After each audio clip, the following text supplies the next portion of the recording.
David Brewster here with a new episode of Scales and Tales, and this is the Steve Morse Scale Workout. And it was a couple days ago when I created and posted the Steve Morse Soloing Secrets episode. And I'm not sure if any viewers out there noticed, but that episode's a few minutes shorter than the average Soloing Secrets, lesson or video that I've created. And there's a reason for that.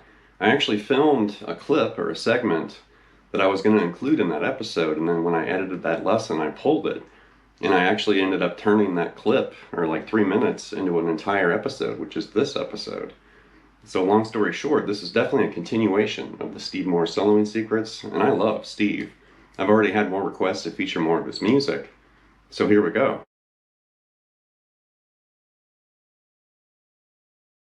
So the idea or concept behind this episode actually came from an old issue of Guitar World magazine. That would have been the May 1992 issue with Randy Rhoads on the cover. And in that magazine, there's a lesson with Steve Morse. It's called Dixie Flyer. And he's breaking down a whole bunch of stuff in there. But one example in that lesson is like the scale workout. And I really liked it. And I actually remembered learning this back when I was a teenager, with that magazine. So I wanted to flesh this out and share, Steve's scale workout. And then also share some variations to kind of help you extend and expand this idea.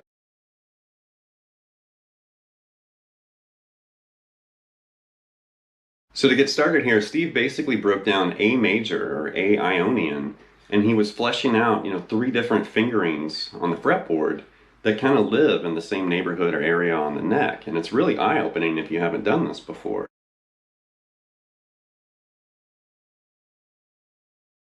All right, so there's the breakdown of A major or A Ionian, and the first shape or fingering that Steve shared in the lesson looks and sounds like this. A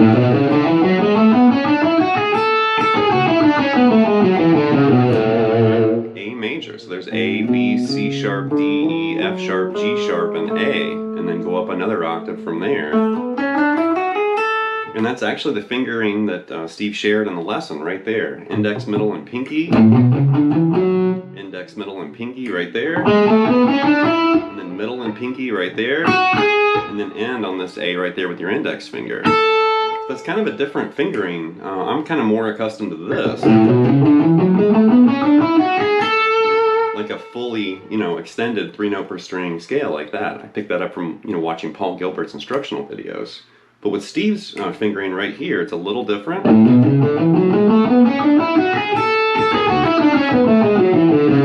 Alright, so that's fingering 1. Now fingering 2 starts with the middle finger right here and explores, this general area. Like this. Same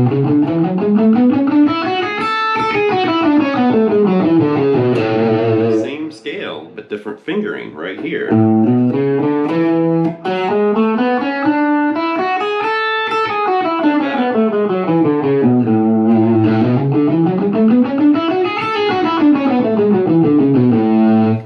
Fingering right here actually begins with your third finger. He kind of directed you to use your third finger in the text or the example like this. It's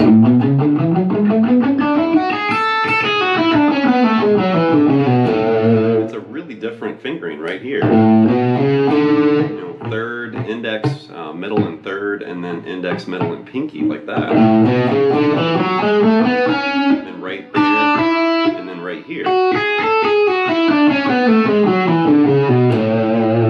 Right there you have 3 different, fingerings or flavors of, A major. And it's kind of all in the same general, area. You're ending on the same note, but you're approaching, the scale in completely different ways. Like this. Like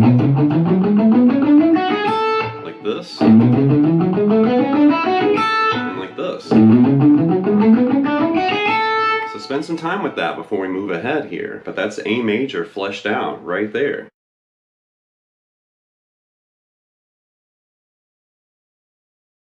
So there was an image actually sharing the example from the magazine, figure 2 or example 2, breaking down those 3 A major fingerings. And I'm actually going to share an additional variation or fingering for this scale. And I like working on this with students, especially students that are working on the whole step fingering on the fretboard. It's very demanding for sure. But this variation, there's actually 1 fretboard shift or slide.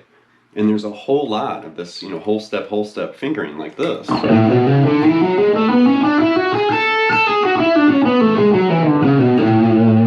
There's a whole bunch of that happening right there. So there's your scale. there's that fretboard shift, D to E, and then you're lined up to just basically fly right up that whole step fingering like that until you get to the B string and grab that G sharp and A like this.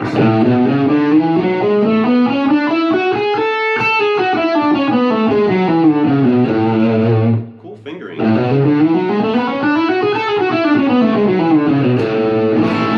Alright, so there I've shared the original concept or idea from the magazine, also an additional variation of my own, kind of showing you another way of getting around A major on the fretboard. And now what we're going to do is we're going to variate this material and push even further. And this is something you want to remember and do on your own forever. When you learn a lick or a phrase or a sequence or anything on the guitar, learn it the way it was taught to you or shown, or the way it was demonstrated. And then make variations and mutate it and change it, and move it around the fretboard or change keys or tonalities or something. But now what we're going to do is we're going to move from A major or A Ionian to E major or E Ionian. So here's an image showing the breakdown of E major or E Ionian.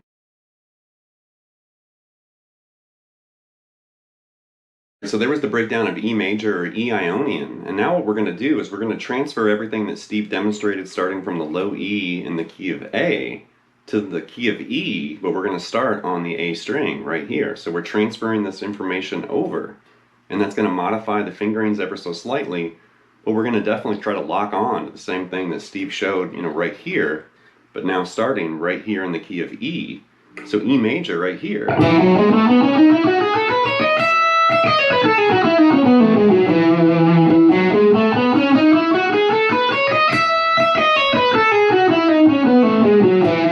You can see that's actually all 3 notes per string for this first fingering, like that.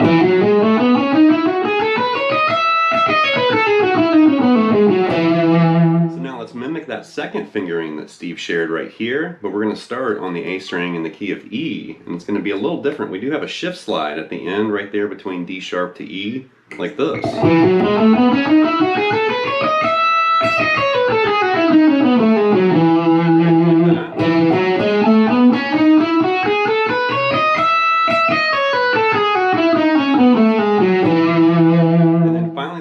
Fingering kind of mimics that third fingering we had down here, but it's slightly different, and now we have 2 shift slides on the high E string to reach that final E note like this.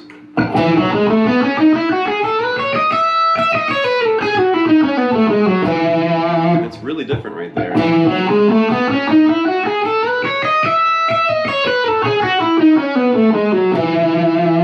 Also extend it into that shift slide, the whole step variation that I shared, and we could do that right here. So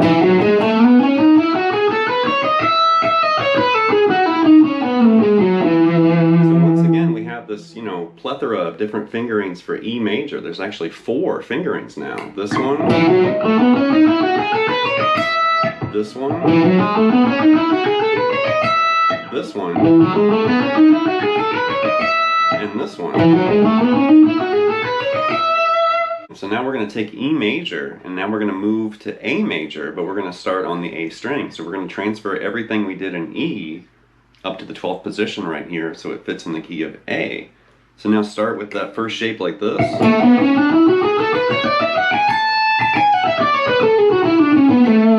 shape 1. And then shape 2 right here.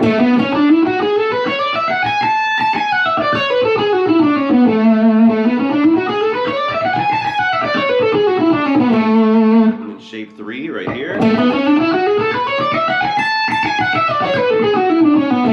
watch those tricky, shift slides like that. And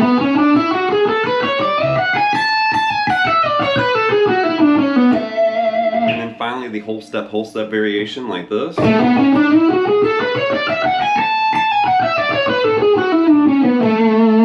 more time there.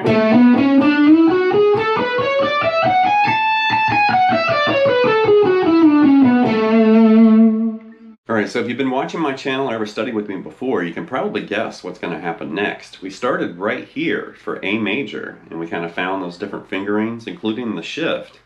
And then we relocated all that information to E major based off the A string. Then we basically relocated all that information to A major right there on the 12th fret. And now we're going to return to E major and mirror where we started, from the Steve Morse lesson that was in Guitar World. But start with that original fingering we had here for A major like this, but then relocate that to E major right here like this. So one more time right there.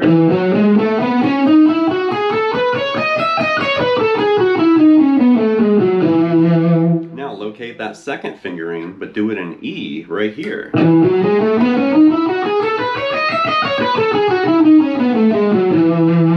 more time right there.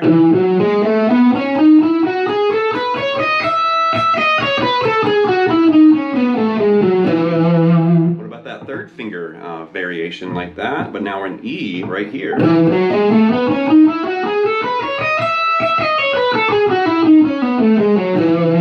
more time right there.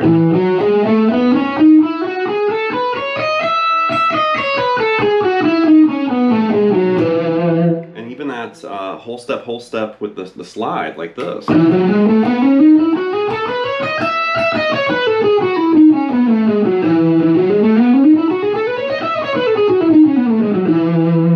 We basically fleshed out the fretboard in A and E, and we were finding these different variations of fingerings for those scales. Alright, that's going to wrap this episode of Scales and Tales with the Steve Morse Scale Workout, and this actually came up in a comment thread on Facebook after I posted the Soloing Secrets for Steve, a couple days ago.